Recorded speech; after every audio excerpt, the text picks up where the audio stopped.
Welcome back everybody to the channel. Today we're taking a look at the 2024 Toyota Sienna LE all-wheel drive. This is, in my opinion, the best looking minivan that you can buy today. I really am a fan of everything that they've done to update this thing over the years, so let's check it out. So as usual, up first we'll get close with the front end. It is currently spring, but still feels like winter here in Canada. You have these really nice daytime running LEDs that kind of connects itself to that nice Toyota badge with the blue surrounding it. I like that. There's not much in the way of vents, but it does look nice. It's got a very big chin, this front end. I also do like the gray paint that we have on here as well. Very solid. No front-facing camera or parking sensors because we have more or less the base trim for the Toyota Sienna this year, and it's not actually that bad. You'll be surprised to find out that it has quite a bit of standard features. Now next up, we'll take a look under the hood. We have a 2.5 liter 4-cylinder engine that has a hybrid system on board.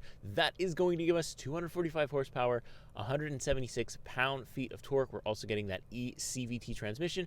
And for the people that want to use their minivans to tow, we have a max towing capacity of 3,500 pounds. So let's quick move on to the side profile where you can get just a good image of how big this Toyota Sienna actually is. It's very big. It's a people mover, so you need very big doors to enter and exit, and we definitely have that in droves.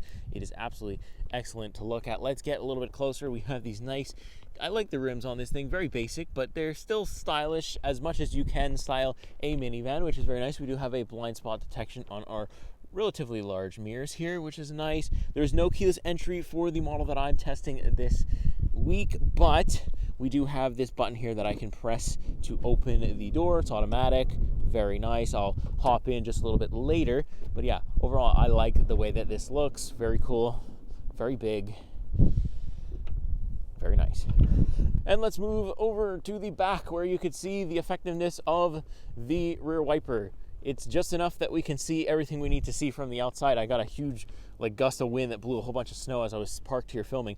But yeah, you can see these really nice tail lights. They're actually, it's, again, it looks on the sporty side, as sporty as you can make a minivan. They've done it, which is very nice. I do like them. You got the LE badge right there, all-wheel drive badge right here, and then the Sienna badge, and we do have a backup camera, of course. Then we have trunk space. We'll go ahead and open that. The tailgate is not automatic in this case, but that's completely fine. We have a ton of trunk space. I dare say I could fit in here, crouch down, and close this roof right here, no problem. Now, I recently became a dad, and this is extremely easy to do with one hand as I'm doing this. So this kind of folds in, and then we have our seat folded down, and look how much room that gives us. And if we want to put it back up, it's kind of the same process. You just use the little strap here, 2-step instead of 1-step, but still extremely convenient and extremely nice. So that's going to do it for our exterior tour for the 2024 Toyota Sienna LE. Let's hop onto the interior, and then of course next up we're going to take it on that POV drive. Okay, as usual, let's start off with the front. Of course, we got power opening doors, which is very nice. Hop in here. It's really windy outside.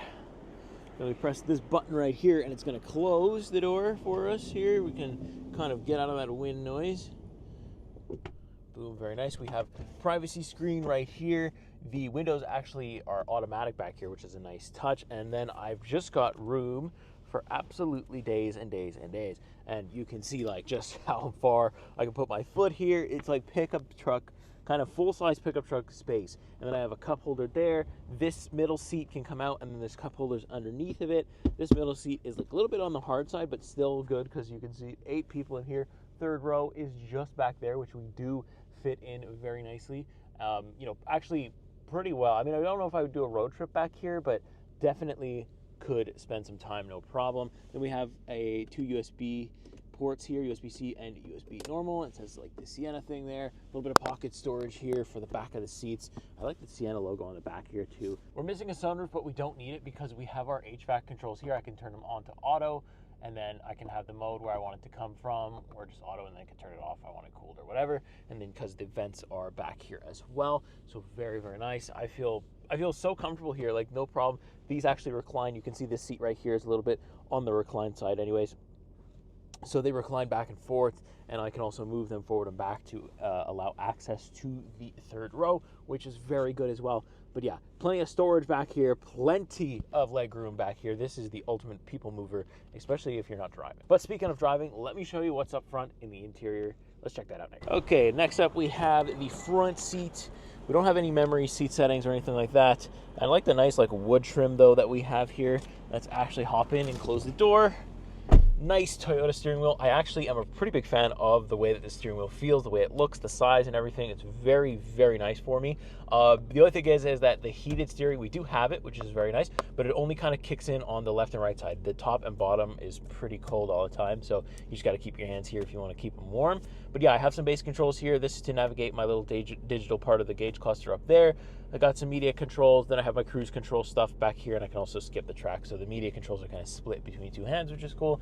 And then I do have this little infotainment section, or this little gauge cluster section, where I have some basic info about the vehicle. I've got my, average fuel economy, 8.2 would be lower if I did more highway driving. That we can, do the music stuff. I have different things. You can see right now it's telling me that it's using the engine to actually charge some of my battery, because we do have a hybrid system on board. Tire pressure, you could see where the power is coming from with this screen too, and then I can change a bunch of settings like warnings, and then obviously if I have any error messages or winter warnings will be there. The ready sign means that the EV power is ready to go, and I am pretty much almost still on a full tank. I haven't driven it that much this week. I'm kind of approaching the end of the week where I'm going to get to drive it a little bit more now. Yeah, so moving on over, we have our nice infotainment screen, plenty big enough for the size of the car. We've got wired CarPlay, wired Android Auto, as well as maps that I believe you have to either pay for or download the application, which this one didn't come with. But no worry, I'm going to use Apple CarPlay for that too, so really no problem there. It's perfectly fine for everything you need. The buttons feel good. I like that there's physical buttons everywhere here. Kind of makes things feel simple again, and we like that. A little bit lower, we do have dual zone automatic climate control, which is nice. We have 2 sets of heated seating for the driver and passenger, and then a whole bunch of HVAC controls. Again, all physical. We like this as well. This is where you're going to put your USB in for your wired CarPlay or Android Auto, whichever one. We have a classic shifter, and I like this shelf right here. Very nice. You can see there's kind of like a divider here. I do put my wallet there sometimes, and just to see if it slides around, and so far the ride is so stable in this thing that the wallet just kind of sticks right there.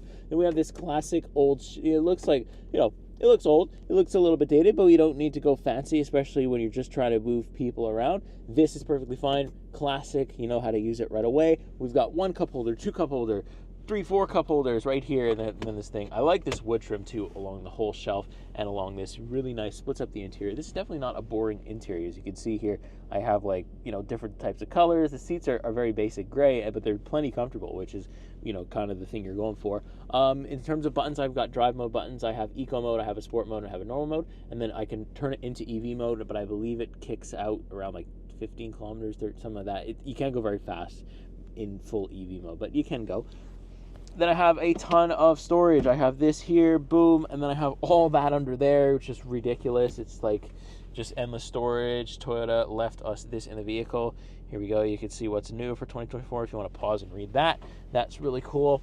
But yeah, I love the amount of storage in here. I love the amount of space, and I also love the way it drives. So let's take it on a POV drive right now. All right, here we are now on the road with the 2024 Toyota Sienna, and it has snowed. As you can see during the intro, it snowed.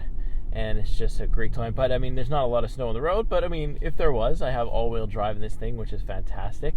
Toyota says this is one of the only hybrid systems that offer, hybrid minivans in Canada that offer all-wheel drive, which is fantastic. And I like it. All this thing is meant to do is to just get you from point A to point B in the absolute most comfort it can, and also with the absolute most amount of people that it can, because this thing is just a professional people hauler. I do have some sport mode. I do have some drive modes. I have eco, sport, and normal. Pop it into sport, which I just did, and we'll give it some gas.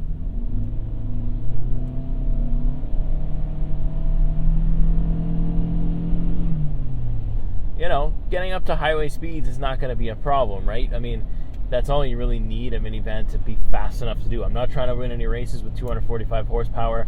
I don't think I could if I tried. But again, not the goal at all for this Sienna. It's to be great on fuel and be just comfortable, and I guess it does enough. The power delivery is smooth enough to get me up to highway speeds without it being dangerous. I've driven this thing on the highway many times and had absolutely no problem. It's completely fine. I do like the interior and stuff like that. I love this steering wheel. The way that it handles, the way that I'm not looking for feedback from it. There's just something about the way that this steering wheel is designed. I like where all the buttons are. I like how everything's placed. It is spot on. I would recommend going to feel one for yourself, because just this is very, very nice. Gives me lots of control. I am a big minivan, so control is something that's very important to me. And yeah, it's also going to be great on fuel, again, because we have that hybrid system on board. So I'm averaging about 8.3 liters per 100 kilometers. I think you in the real world could probably do that a lot better. I do a lot of city driving and maybe like a couple of stretches of like long roads like I'm on right now, but mostly it is city driving for me. But still, that's still a pretty good number considering how big this car is, or this minivan is. It's just absolutely humongous, and I'm pretty sure I would get the same numbers even with a full load, or maybe just a little bit higher, but that is some seriously good numbers for what it is. You can see there's some pedestrians on the road, so I am just going to move over, and I got a lane keep assist warning when I did that. So we do have lane keep assist on board. It kind of vibrates the steering wheel when you get out, but it doesn't try to jerk you back in, so that's a good system too. I like that as well. I also like how, like I said when we did the in-tour, I was like, I don't have revs, and one of the people that I showed this car to were like, oh look, it doesn't even have revs. But do you really need a rev counter in a minivan? I don't think so. I like the fact that they've found something else that's interesting to do with it, to show you when you're charging, to show you when your revs are in the eco range, and to show you when you're going to use a little bit more fuel in the power range. That's very interesting to me.